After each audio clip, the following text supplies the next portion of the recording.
What's up, guys? This is Brave, and I'm back with another review of Belle Collective. This is Season 1, Episode 5, and the episode is titled, No Yams. So, of course, we start this episode off right where we left off with Marie and Kaylon getting into it. Marie is up. She's yelling, say come here again, say come here again. She about ready to fight. And next thing you know, Latisha, she's like trying to get control of her brunch. Miss Dorothy Davis, she is the one who actually, redirects this whole brunch. Which I'm just like, how did it take her? But where is Tambra? Tambra, you're the host. This is your job to control all these ladies at this point, because you're supposed to direct the conversation. So, Miss Dorothy Davis, she's like, ladies, we are better than this. We don't need to do all of this. Because at that point, Marie looked like she about ready to throw hands, and we already know her boo thing, Essie, she about ready to fight for her woman as well. So that was not going to end well for little Miss Kaylon. So Kaylon apologizes, but at this point, Marie don't want to hear that. She was talking to somebody, and she's like, she's doing exactly what she was taught. Basically saying that when things go left, then here goes a white woman apologizing, but it's not like it's a true apology. And next thing you know, Kaylon, she leaves because, as we know, Marie don't want her there. So Internet finally walks her friend out, and I'm like, girl, you should have done this moments ago before it escalated to this whole situation. Also, there was somebody else in the background saying there's a lot more Caitlins out there when we leave this place. So clearly there was more than one person who felt the same exact way that Marie felt in that situation. So Latisha finally gets back control of her brunch, and she makes her announcement about Fair Street. So she presents it to these women, and she mentions the 2-story building and what she wants to do with it. And I'm all here for this, but I'm like, girl, I think that the way that she phrased all this, it sounds amazing. It sounds great. But at the same time, I'm like, Latisha, you didn't mention how much this project was going to cost. You also didn't mention the fact that y'all would not own the building, that you will be leasing this building, and that you have to fix it up just so that it can be up to code and you can lease it. So basically, Latrice wants the place to have like a brunch and bistro place at the bottom. And then also on, another side of the building, she wants it to be like a resource center for women and entrepreneurs. And then upstairs, it sounds like it's going to just be like a large room where they can host different events. So like if they want to host a workshop or anything like that, they can have it upstairs. And I'm like, okay, cool. This is not the vision that I had for it. But, I'm going to let Latisha have her vision. Because when she mentioned all these different women and they're, joining into Ferris Street, I'm like, oh, okay, great. So that way they can, all in the same building, they can have, a little bit of their own businesses. So like, how Latrice, she sells hair. I'm like, okay, so she's going to bring part of the hair business down there or something else. I did not expect for her to just have all creative control and then ask the ladies for their money. Didn't expect that, but whatever. Internet now has respect for Latrice because now she sees that Latrice is more than just, I'm sorry, not Latrice, my God, Latisha.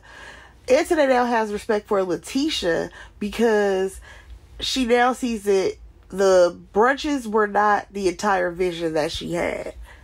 So, out of all the ladies that were there, the ones who did decide to speak up and say they wanted to be a part of it was, of course, Essie and Marie, because, Latisha and Marie, they're girls. So, Marie wants to support her friend. And I'm like, you know what? That's awesome. And Latisha's excited because those are 2 of her investors now. Alright, so now we are ending that brunch and moving on to Latrice. She's meeting up with her publicist, Melody, and they're going to talk about how Latrice can get her products in store. She wants to lead with her edge control or edge tamer, because that's like the hot product around, the city that she's in. That's the product that everyone has been gravitating to. And then she wants to bring on the line of her hair care, which is the shampoo, conditioner, and all that stuff. And she thought that it was going to be an easier process than it actually is.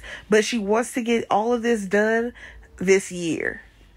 So next thing you know, Cliff comes over and he's there to take Latrice out to dinner. And then he asks her about her brother and if she's talked to him. And she's like, no, I haven't talked to him or whatever. And Cliff is like, well, I heard that he got married to his girlfriend. Well, she ain't his girlfriend now, but I'm hearing that he got married. So clearly you can see that Latrice is uncomfortable with this conversation. And Latrice ends up going on and on about how her and her brother are so close. They call each other twins. And she feels like if, something like this would happen, like him getting married, he would definitely tell her and she wouldn't be hearing it from her husband. So then we get a breakdown of Latrice's family, and baby, it's a lot there. So her two older brothers, they got taken away from her. They literally were killed, unfortunately. And then her brother, who she's talking about now, who possibly got married, he was actually incarcerated when she was 9 years old because he killed somebody who threatened their family. I'm like, whoa, that's a lot. Like, now I see why it is so important for Latrice to make it, because her and her family have been through a lot.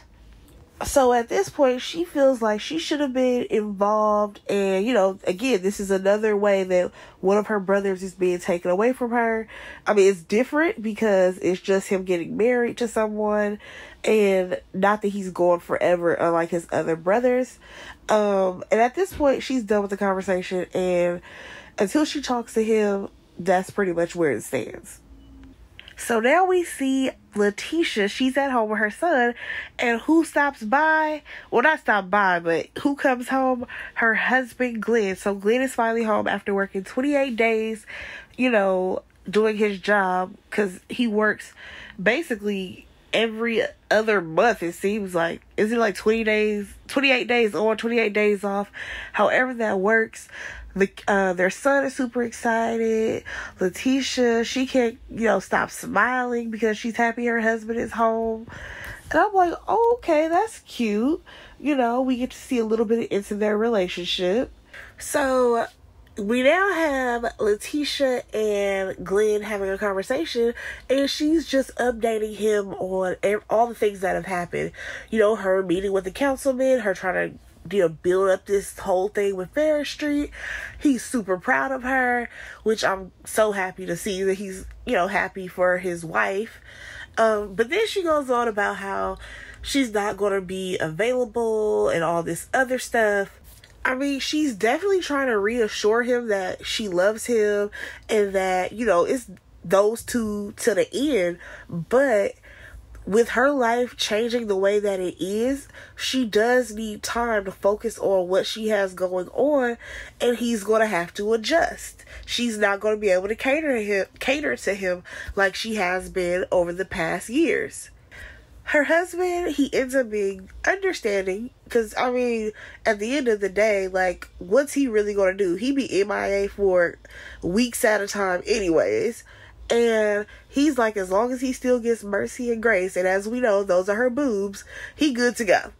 So now we get to Antoinette. She is at her dental practice. It's not fully built out yet, but I do see that there has been some progress. Her friend Kaylon comes to see her, and they're going to talk about what happened at this brunch. So Kaylon, she thought that she was going to go to this brunch, make some connections, do some networking, see what other women are working on, what type of projects they're doing. That's what she thought this brunch was about, because it was a women's empowerment brunch. At this point, I completely understand what Kaylon is saying, because when I think of a women's empowerment brunch, I don't think that we're going to talk about racism in America and how black women are treated, or just black people in general are treated, especially considering we started the the brunch off with affirmations and all this stuff. And then we finally got to talk about Ferris Street. And I'm like, okay, that stuff made sense. I'm still trying to figure out, why did Tambra start the conversation with racism? Like, I really want to know what was on the itinerary for Tambra to start that conversation. So now we have Antoinette, who's explaining to Kaylon that now she's had a conversation with black women, even though, you know, this is not what she expected the brunch to go like. And I feel like Antoinette is still being supportive of her friend, as well as acknowledging what happened within that brunch. So I can respect that from Antoinette. Especially once she brought up the fact that she didn't want to be the person who spoke for Kaylon. She would rather Kaylon speak for herself in that situation. It just escalated terribly. So now they are viewing the dentist's office because Antoinette wants to, you know, show Kaylon what the layout is going to look like. And she's actually going to have a yoga studio in the back, so that way on the weekends she can teach yoga. And I'm like, yo, that's actually pretty dope that she thought of doing that, because if you know anything about, you know, working out, people love to do yoga in a group setting, first of all, and secondly, you can make some little side money having some yoga classes because you are going to work out anyways. Smart idea, Antoinette. That's super smart. So now they talk about how, you know, when this is supposed to be done, and it's supposed to be done in like 2 months. Y'all, we gonna see if this can get done in that amount of time, because it looks like there's still a lot of work that has to be done. Oh, actually, I stand corrected.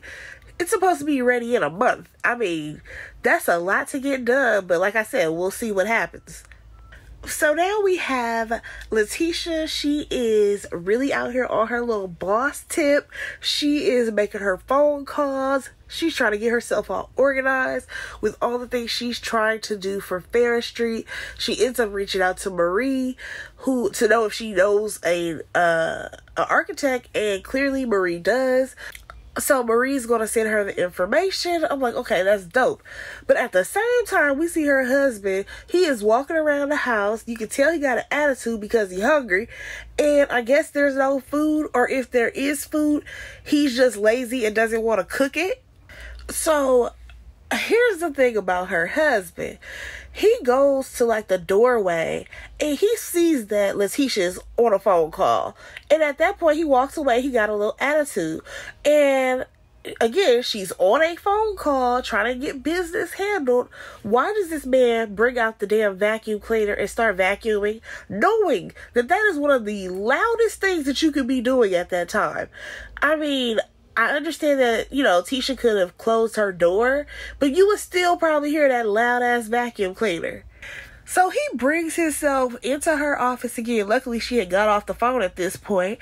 And he's like, you know, ain't no yams in the kitchen.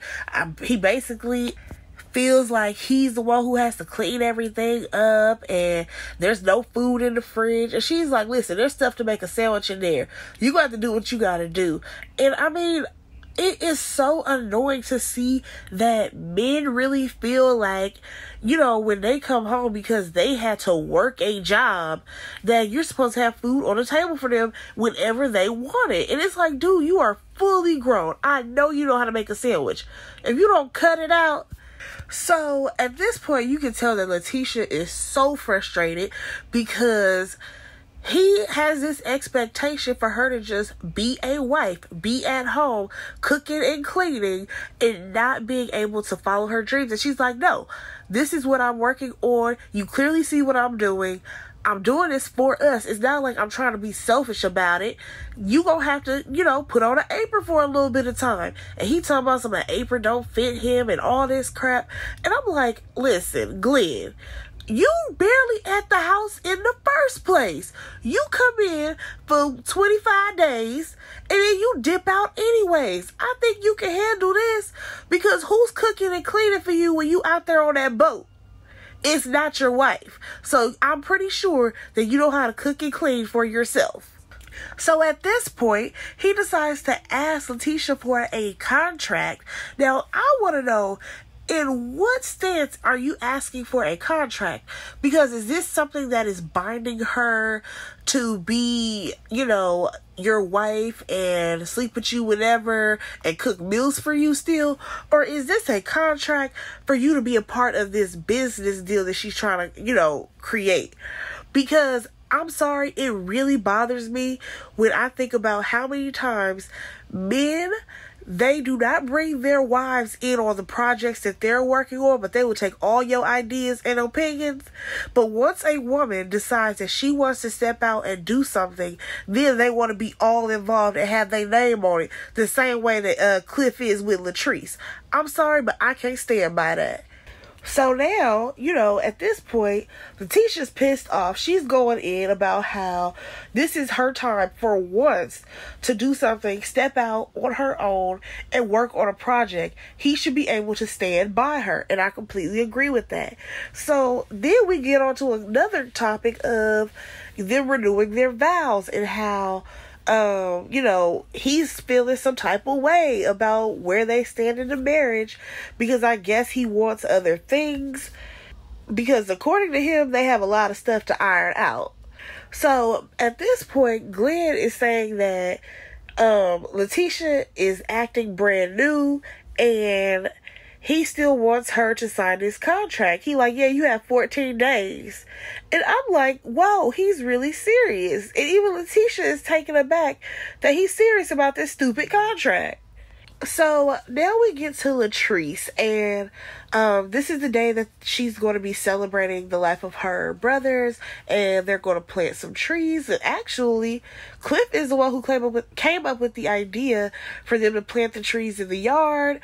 And Latrice, she talks about how, it doesn't get easier, with them being gone, but she does like the fact that Cliff came up with that idea. So she goes out to talk to the family, tells them what the plan is going to be. You can tell that once she was getting to the end of that speech, you can tell she was getting a little bit emotional. But she held it together, and Melanie and Antoinette ended up showing up for her because she's like, I need my family here, but I also need my girls. So I'm glad that they were there to be support for her. So it's finally time for them to go plant these trees, right? And Cliff pulls up on this golf cart, and the trees are on the back. But the thing about this golf cart is that they done put some rims on it. Talking about you gotta put a little hood on it. I'm like, I cannot. Because that's probably the first time I've ever seen a golf cart with some rims. So at this point, Latrice, she says her speech, and it was a really good speech. And then we have family members, they're saying, their memories of her brothers that have passed away. So as they're telling these stories, Latrice is getting emotional. Her brother ends up saying something, not the one who's got married, her other brother. But when it comes to her brother Derek, they're like, okay, Derek, it's your turn. But he ends up walking away, and Latrice, you can tell she kind of felt a little bit away just because he didn't want to speak up. So at this point, he is sitting down and she goes and have a conversation with him. And she basically just wants to see where his head is because he doesn't always come to the family functions. A lot of times he's MIA. And he's like, no, I just pretty much be busy. So she's like, okay, well, Cliff is telling me that you might be married. And I thought that you would share that with me, even though you think that we don't like who you're with. I just feel like if it's something special to you, it's special to me as well. And Latrice is really pouring her heart out because she starts to cry and talk about how, he knows all the things that they've been through. And he's like, no, you would know if I would have got married, and he always has her back. But what I think is happening here at this point is the fact that, yes, Latrice, she still wants to have her brother in her corner because of all the things that she has been through. To lose two brothers, you honestly don't want to lose anybody else. So she's trying to hold on to her family.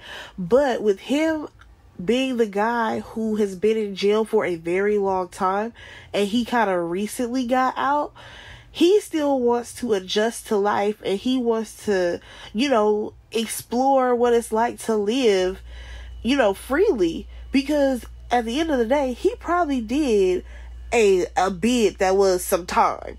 You know what I'm saying? You don't just go to jail for killing somebody for like a 5-year bid. He has probably been in jail for at least a good, maybe over 15 years. So he still needs to like adjust to what it's like to be free. And unfortunately, that is kind of distancing himself from his sister. But I think that they can definitely fix this relationship.